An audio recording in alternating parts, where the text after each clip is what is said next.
Hello and welcome to the Sky Blue Times YouTube channel. Today I wanted to give my thoughts on the match against Brentford. 1-0 win for Manchester City away from home. A ground that last season they went up by 2 goals and then conceded 2 in the final 10 minutes of the game and drew. There was lots and lots of games last season, tough away grounds, where they just weren't able to handle the intensity for a full 90 minutes, the performance for a full 90 minutes, and even just to be able to hang on for the full 90 minutes, particularly that kind of final 20, 30 minutes of a match, despite having a lead, or despite even just being level with a team, to be able to score a point. There were plenty of examples last season of the team struggling to do that. I think in this performance, there was a lot to come away from it to be happy about. I think there's a lot as well to come away and go, okay, we can see where the team needs to improve and where we expect developments to take place once we get back from the international break. But for a ground that we drew and gave up a 2-goal lead last season, to come away with a 1-0 win, to have the performance in the first half where you create a number of chances, perhaps not get as many shots off as we would have liked, but definitely pin Brentford back, able to play through them, able to get into the box, and to get a good amount of shots off inside their box as well. I think it was definitely a good sign. I think that kind of performance in the first half is something that you want to see sustained for 90 minutes. And that is something Guardiola has spoken about post-match, is that the performance level is really, really good in that first half, but we need to be able to sustain that, and he expects that to come with time rather than him thinking this needs to happen right away. I think when you're looking across the team, somebody like Nico Riley that's now got a call up to England, you see how well he does defensively to stop transitions, to deal with dribblers, to deal with 1v1 situations a lot better, defending out wide. I think he's coming on leaps and bounds as we go through this season. Somebody like Oscar Bob, you can see he's just got near enough everything. We'll touch on a bit later. Nearly got everything. You think off the ball does ever so well to apply pressure and work so hard defending. But then you look at the way he's able to get into the box, whether it's a carry, whether it's his passing ability, and then just not that kind of decisive player inside the box quite yet.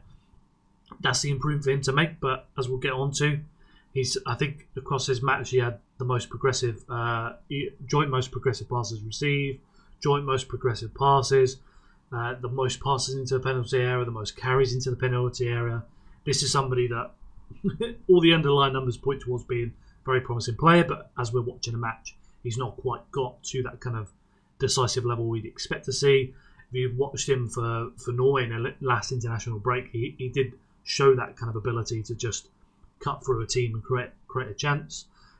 So yeah, when it comes to shoot inside and just being really kind of decisive once he gets inside to take the shot, that will come with time. But that really promising. The impact of Donnarumma on that defence to be organised, to celebrate defending, obviously comes with the areas he needs to prove in the build-up, not inviting so much pressure when he is playing out from the back, and we'll touch on that a bit later when it comes to that second half. But yeah, there's obviously places he needs to improve, absolutely, for Donnarumma, but you can also see at the same side, you can see the impact that he's had, the fact that the team is undefeated since he's come into it, the number of goals we're not conceding anymore as well across the games that he has started. It's all really, really good signs. And then across the entire team, you look at Savinho, for example, not maybe the most impressive performance, but somebody that, and this is a balance for Guardiola, is he needs to be able to get this guy a full 90 minutes to get him time in the team. You look at somebody like Dejani Reinders that absolutely has shown you promising signs. I think every single game was probably an opportunity for him to get a goal and assist. He obviously had the volley in this match. I think, if he's not second, he's third for the most shot involvements across the Premier League and Champions League games this season for the team. So to have those kind of underlying numbers, obviously, is a good sign. But he's still not the player that's, for a full 90 minutes, at his very best. You saw the way he got taken off in the second half and kind of petered in and out of the game and wasn't that kind of presence on the pitch in midfield you'd want him to be going across this season, and hopefully he will get to that point. You look at, and I'll show a bit later in the video, the pass to Oscar Bob, lovely stuff, the volley as well. Like, there's lots of good moments from him. It's pairing it all together in a consistent 90-minute performance. Off the ball, I think you are seeing improvements in that intensity and the timing from him to get stuck in a little bit more. So yeah, I think there's lots of good stuff with Tijani Reinders. I think that is moving in the right direction. As I mentioned with Savinho, he needs to full 90 minutes. Very promising player, lots of ability. Don't down that, but you need to give him that rhythm first, and then we can start to kind of lay on the expectations for the performances to improve. And that is ultimately the balance Guardiola is trying to find, where this is a game we had to win. Really, Liverpool dropping points at the weekend. We're now 3 points off Arsenal at the top of the table for a team that's considered not in the title race by some people. Funny. But yeah, to be so close, even though the very best of City this season is still to come. There's a lots of players developing, as I've just outlined. Just as I've outlined there, I think is a good position for the team to be in. Now, if we just move over to this one here, this is just a look at how the team was trying to set up in that first half. Second half, as I'll get onto a bit later, was more about them not being able to properly impose themselves and progress through Brentford to be able to get the kind of access to the final third into the penalty box like they did in the first half. But when we're looking at this first half here, Oscar Bob Savinho very much holding the width rather than what we've seen in previous games with Doku and O'Reilly kind of swapping between those two positions themselves, the whole width, and the other player to come inside. Savinho and Bob were holding the width on either side to pull the opposition back line, open up that space. Nico O'Reilly moving inside. Tijani Reinders looked to be between the lines and then drop deep. Mateus Nunes was able to overlap, underlap, support Oscar Bob on that side where need be, or push up as Reinders moves up between the lines. You then got obviously Rodri as that number 6, Nico O'Reilly not far behind him on the other side, who would then try and make runs into the half space, into the box.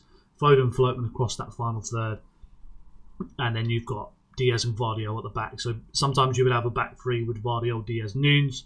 Sometimes Nunes would push up and Rodri would drop in. Sometimes Vardio would drive forward on that left-hand side and Rodri would drop into that back line. And they looked to always try and manage that three. And then where they could take a risk, they would go. But for the most part, they were trying to manage the three in that situation to always deal with the threat of Thiago and Sharda that were trying to press and apply some pressure. I don't think Brentford did their very best job at applying pressure at City, but at the same respect, I think particularly with Rodri's kind of influence in that first 20 minutes, and then Nico when he came on, I think they did a good job to drop Brentford and then be able to bypass that press and pin them back. Whereas once we get to the second half, that's the area that they struggled. Brentford went aggressive man-to-man from the off, played much more long balls, and despite City actually having over 60% possession in that second half, it never felt like they were really controlled, because what we're trying to look for is City pinning the opposition back in the final third, and they weren't doing that as much. And as I'll get onto a bit later, I've got the touch map between the two halves, and in there you can see exactly that, where City are able to retain the ball and get plenty of touches higher up the pitch, but into the final third, into the box, less so. So we just move over to this. This is the penalty box entry. So this is a lot of entries into the penalty box for one game. You can see how much is coming from Oscar Bob on this side, his carries into the box, his passes as well. And then obviously you do get the Vardiol pass, and then some passes there from Savinho over on that side. But for the most part, it was dominated by Oscar Bob. Contrast that to Brentford, who really did struggle to get into the City box, to be able to push City back into the final third, or even just get into the final third frequently outside of the second half when it got to corners they were pumping into the box, and then the long throw-ins. But really did, I think, probably looked more dangerous because of the way the team was last season, where it was so fragile. They did have poor performances away from home at these kind of tougher grounds, and absolutely, I think that's the kind of thing as a fan you are feeling that experience and going into these games. It's going to be in your mind lingering. But I don't think this is the same team, particularly the last 5 to 6 matches. The impact of Donnarumma, they don't look that same kind of fragile team anymore. And when you particularly watching it back, I don't think Brentford were anywhere near as threatening as it felt when I was watching the game live. But the ability Coyote has with those long throw-ins on that side, that really only need to get just up towards the final third, because then you can creep a little bit more, and suddenly with that long throw you're able to pump it into the box and and be able to try and make a good chance out of it.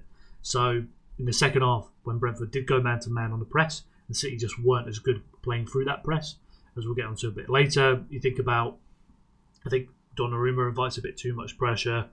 There's passes that he can't find. I don't think Diaz is particularly great in those situations when really under scrutiny, and then to have the fullback struggling and the centre back split struggling when they need to push out wide and find options down to the wingers that weren't doing a particularly great job at receiving the ball with pressure from behind from the opposition fullback. And then also City were trying to have Foden and Haaland drop in as kind of two false nines, and they weren't finding those players particularly well either. So that's the kind of improvement you want to see going into the future games. When we're talking about City really pinning the opposition back, it starts from the build-up initially not being as good, being able to play through that man-to-man press from Brentford, and that's something they have to improve at. We saw them struggling against it with Spurs going into future games. Obviously, I think we play Everton first, so I doubt we'll have man-to-man them. And then I think they've got Villa, but then Bournemouth coming up. So Bournemouth will likely do man-to-man. Liverpool coming up, who will come to the Etihad, quite likely to try and do man-to-man, especially if City are struggling in that aspect. So it's something they need to improve to deal with better going forward, and hopefully some of the players coming back will definitely go a long way to help in that. Don't think maybe the most informed personnel. So future games, maybe Savinho Ball will be perfectly fine with breaking through that man-to-man press, but weren't at their very best necessarily in this game, as well as that kind of thing they were trying out with Haaland and Foden dropping deep, with Mateus Nunes as one of the fullbacks and so on. There's definitely work to do when it comes to playing through a man-to-man press. So that would be my kind of thing that I'm looking for going into future games. That's a main thing for City in possession. You want to see improvements for, but there's still plenty of positive when you're looking at this game in terms of how well they handled defending Brentford and limiting them to quite little chances. I think they did particularly well in that regard. And as I mentioned, when you watch it back, I don't think they're anywhere near as threatening, the chances that Brentford did have. I just come away more so looking at we need to get better at playing through these man-to-man presses, and we need to be able to sustain our performances for a longer duration, as well as obviously being clinical in that first half with the chances that they do get, because they do get some decent chances that they just can't either take or they can't develop into a more meaningful shot on target. So this is from Haaland's opening goal. Vandenberg makes a mistake of trying to wrestle with Haaland. He spoke about this actually after the match about him applying pressure. So he's like, okay, yeah, I fancy this. Let's go for it. And then it also means they're dragged all the way over here. Diaz makes the pass over to Vardiol there. I think his name's Ayer, the right centre-back of Brentford. He spots Foden there, comes out a little bit too much. He's unsure whether he needs to pick him up or I assume that would be might be Damsgaard over on that side, who doesn't know if he's meant to pick him up. So you've got these two players here, having Nico a little bit tucked in, Foden drop, gives him that question mark. Obviously, Coyote's picking up with Savinho out wide. So then now you have this big space open up, which Erling Haaland's running over to, and then Vardiol's able to spot, and then he plays that pass straight away. And then it just becomes a game of how well Erling Haaland can explode into that space and then position his body well enough to defend that loose ball as it settles away from the defender. So brilliant pass over the top by Vardiol. We saw that in the game against Monaco as well, closer to the opposition box when Haaland just lifts it over the goalkeeper. A pass I expect to see more and more of if City can open up this channel here with the winger holding the width, pulling one of the defenders out. Then it opens up that angle as well as around the box as we saw against Monaco. Something Vardiol can absolutely do quite consistently. Leipzig, he did these kind of passes quite often, but then when you're playing left back, the angle for that pass just doesn't open up as well as when he's playing as the left centre back. So playing him more consistently in that position, I think you'll see more and more of these passes. So yeah, ball goes over the top to Haaland. Goes down here. When it lands, it bounces inside. So initially, he's got himself set up to shield the ball to the defender to his back when it's expecting it to land in front of him that way. And then as soon as it does bounce and come inside, He immediately shuffles around the defender, quick to get around him. Still keep his body between the defender and the ball, let the ball settle. And also, when you watch it in the video, you see it a little bit better in that.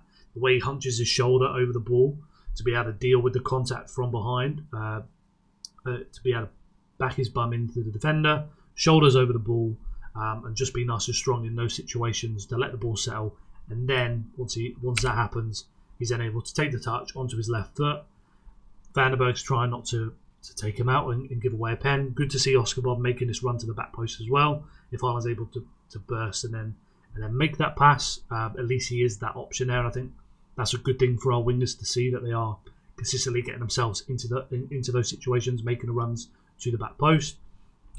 Burst past the defender, finishes with his left foot near post. As he mentioned post-match, loves the near post finish, loves the chip finish, so goes for that near post finish in this situation, and that ends up being the game-winning goal. Now, City do create chances. This is actually one of the things I mentioned about Tijani Reinders a little bit earlier, playing that pass through the middle, similar to Vardy with those chip passes over the top. If you remember right from the Monaco game, there were a couple of occasions towards the second half where they were having the wingers hold the width out wide, and then they were looking to make those runs out to into the half space, as Vardy could play those passes in. They tried them a couple of times, they didn't quite come off, but they were looking for them. This is Reinders doing the same thing on the other side into Oscar Bob here, and I think it's just good to see some of the attacking play that's starting to mix into the team. I think obviously with Erling Haaland, the amount of chances he's getting, I think his non-opinion XG is 7.7, which is more than double the nearest player in the Premier League, which is just mental. So they're having no issue create chances for Haaland, but the whole team, you want to see the attack continue to improve, to consistently creating 2 XG per game, and that means that you need to mix in more patterns. You need more players getting themselves into the box, taking shots, being decisive, as we mentioned with Oscar Bob. The way Jeremy Doku's been this season, you want to see Savinho take that step forward. Maybe not as big a step, but definitely in the right direction. Marmoush to come back, Cherki that's going to come back. Those 2 players there in particular, you can rely on to provide assists and score goals. Much more dependable than say Bob and Savinho will make it. We're looking to see them take that next step. So I do expect that to improve, and I'm not overly concerned in that aspect. But just seeing some of the different attacking plays are starting to mix in, I think is an encouraging sign. This is the touches I mentioned a bit earlier in the video in terms of the first half versus the second half. So as you can see here, these are all the touches from the first half by Manchester City. Lots and lots of shots inside the box, in the middle of the box, as well as some of them on the outside. But you'll notice all the touches inside the box and kind of into the final third, really getting close to the opposition goal. But then when I switch over to the second half, there's 2 things that kind of stand out for me. One is in and around the penalty box, lack of shots, lack of touches inside the box.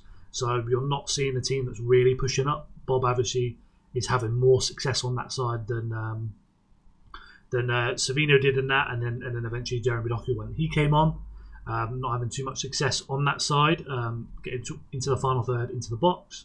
But City did have plenty of touches in the opposition half. They were able to keep the ball and progress it to that point. But then the other thing that stands out to me is the number of touches out in the wide areas over here.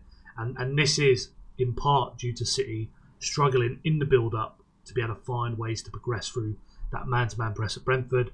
So then that forced them out wide to the centre-backs, to the wide centre-backs that were split, to progress more out that way compared to the first half. If I just go back to that first half here, just zoom in for you, you can see when it comes to the wide areas, very, very little. And then when we move over to second half touches, lots more touches out in the wide areas. Again, knock on of that man-to-man press. City's struggling to play through that as well. Something to keep an eye on that you want to see the team improve on over the course of the next couple of games.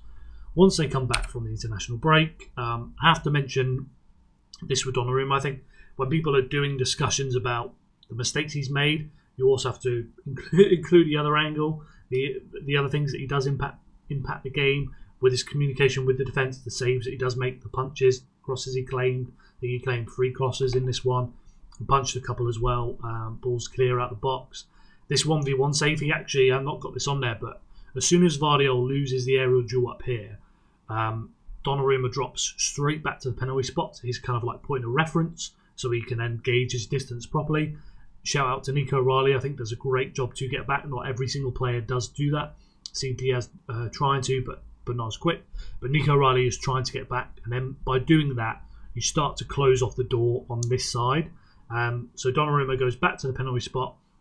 He initially goes towards the left side, which if you're Thiago, you would see in your periphery. You've got O'Reilly coming towards you, and you'd be able to see him.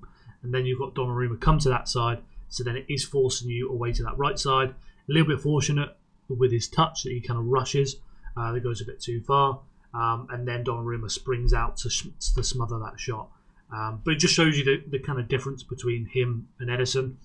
Ederson in the same situation, I don't think he goes back to that reference point and sets up a 1v1 like that. I think he does go out and makes a bit more of a kind of rash decision in that situation. But this was the point. A few minutes into the second half, you could completely swing the momentum for Brentford. If that goes in, then their tails are up. They're going to continue to go man to man and push for that final few minutes. The rest of the half, final like 40 odd minutes. They're going to push for that winning goal. They're level, and then City are looking at, do we get a point here? And the point's not good at all. And then if we don't manage to hang on, we lose that game, and that's a terrible result for the team. So this is a really important moment where the game state, the momentum can swing. Donnarumma makes the big save, and there's been many occasions over in the last few games. There's always one save in all of those games where you feel like the momentum could have swung, and Donnarumma said no, not today.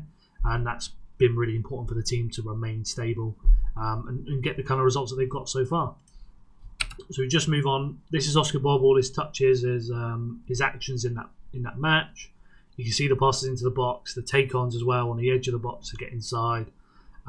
Defensive work as well with those actions there. As I mentioned, I think it's gone a little bit under the radar because I think if he picked up a goal or an assist, there'd be a lot more recognition around his performance. But apart from that, I think near enough everything else, he did really, really well.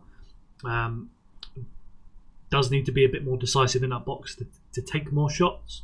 But I think, moving in the right direction and will be a possible option for us on the right wing when you think of all the different players. If Doku continues with the form that he's on at the moment, then really that right wing becomes the obvious spot for the likes of Shirky, Savinho, Bob, even Bernardo Silva to try and fight to get their way into the team as a starter by the time you get towards the kind of running period. So he does have to deliver his very best if he wants to be in that position. But for the time being, I think if he can put these kind of performance in, week out, then the rest will come. I think this is a really good graphic just to illustrate how much work Nico Riley does for the team. There's lots of defensive metrics, particularly with the tackles and the dribblers that he's tackling as well.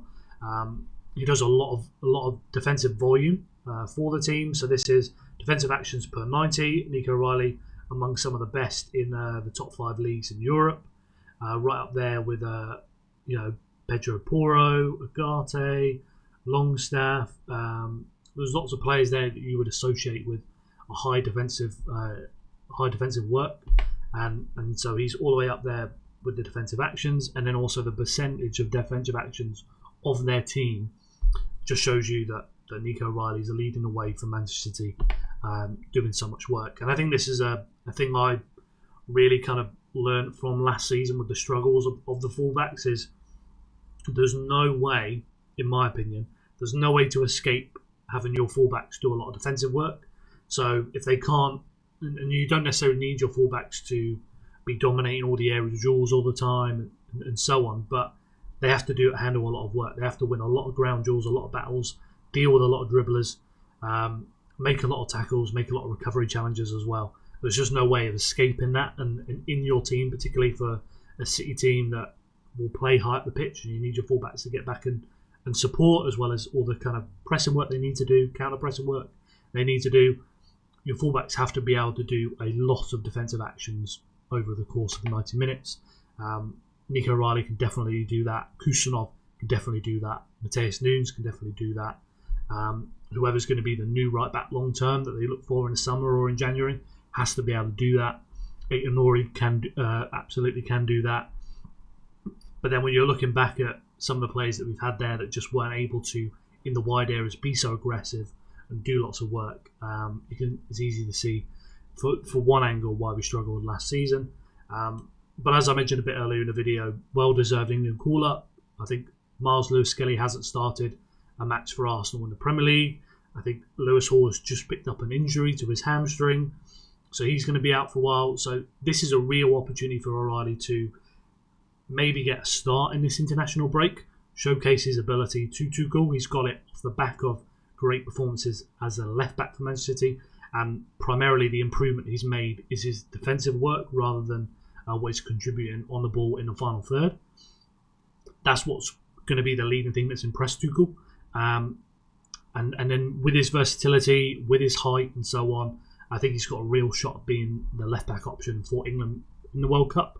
And from a City angle, I think it's really good that he's achieved that goal, and that will give him that continued kind of drive and motivation to keep going. And I think it gives him a good target where he can, if he can smell that a World Cup place is available, when you look at the other options that could be playing there, and you know, I've just played 7 games on the bounce of Manchester City. Aitonori's not back from injury yet. He has AFCON coming up as well. I have a real opportunity here to play 20 Premier League games in the season and earn myself a spot in the World Cup for England. Then I think that's great for him to have that motivation in his mind going into the rest of the season, where City do need to perform and get up to being in a title race. And then also on the flip side with Aitonori as well, to have that direct competition that really will push you. I think that will help get the very best out of the two players. Right, that pretty much brings me to the end of the video. As I mentioned at the start, there's definitely things they need to improve on, particularly in the build-up in the second half. Need to make improvements to be able to drop teams, progress through the lines and pin them back. But to have that kind of defensive solidity in the second half, to be able to withstand and limited Brentford two little chances as well. The kind of performance in the first half, I think was really, really promising across the board, considering all the players that are kind of working their way into the team. Savinho coming back. Yet to see the kind of very best form from some of these players here. I think encouraging performance at a ground that I don't think many teams will go away and win this season, and I think that kind of performance will only age better with time.